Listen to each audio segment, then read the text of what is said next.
The UK could begin barring kids under the age of 16 from using social media. They join a growing list of countries working to protect young people from these platforms as lawmakers debate the best ways to protect kids and tech companies push for legal protections of their own. Many parents are wondering what they can do to keep their kids safe online. Nuala O'Connor has some useful tips for parents. She joins us now, an AI policy expert. Nuala, thank you so much for being with us today. Thanks so much for having me. Let's start with settings. How do we get into our children's phones and put those settings on the right place to protect both them and us as parents too? Phones and laptops and hardware of all kinds. The best settings are the ones that respond to the things you're the most worried about, whether it's how long they've been online, who they're meeting, and what they're reading. There are a variety of settings on iPhones, on phones of all kinds, and on laptops. But the first thing to do is set them to private, particularly for social media. You only want people you know and your kids know to be able to find them.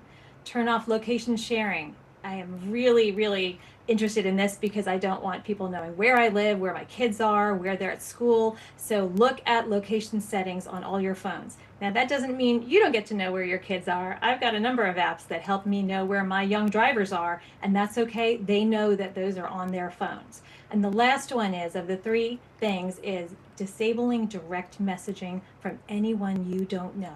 You want their friends to be able to talk to them, but you do not want strangers reaching out to your kids online. No doubt about it. And to have this conversation and to even get the child's phone into your hand in a loving way, how do we have this conversation about safety and even how addictive the apps are without this becoming a big, explosive, crazy night at the family house? I so relate to that. I have experienced all of those things with all of my many children, and I would say don't start with the lecture and don't start with the, it's my phone, I bought it or I pay for it, but have a conversation where you talk about what is behind the screen and get curious about what do you find exciting about this app, or what are you doing online that you want to show me and teach me.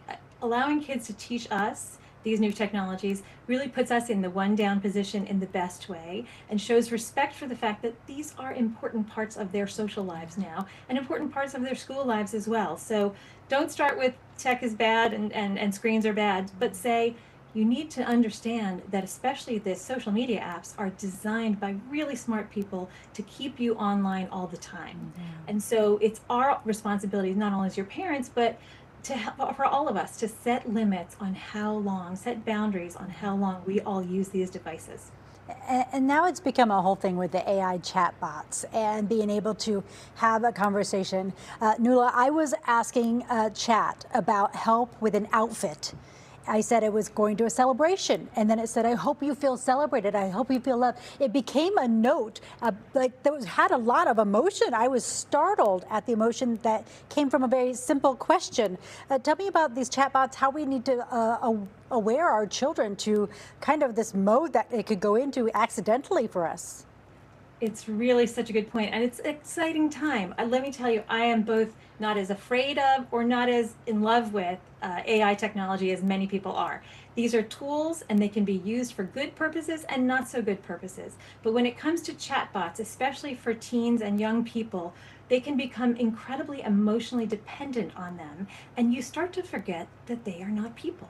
So it's really important to have those conversations and be checking in frequently. Like I really ask my kids almost every day, so, kind of what you doing? Who you talking to? How's Claude? These are not real human beings. Yes. But it's really important to remind them these are not human beings and therapists that have accountability, as my friends who are in psychology tell me. It's really important to understand they are fun to use for fun questions like that, to plan where you're going to go for dinner, to plan a vacation, not to do your homework. Let's talk about that. We can have a whole segment just on homework and ethics of that. Yeah. But it is okay to use in some ways. It's not okay to use for your main confidant. And let me say also, the longer you are on any of these platforms, the worse the consequences can be. So short periods of time are better for all of them. Nuala O'Connor, thank you so much. Great advice for us today. We appreciate it. Thank you. You can find out more information on our website, azfamily.com.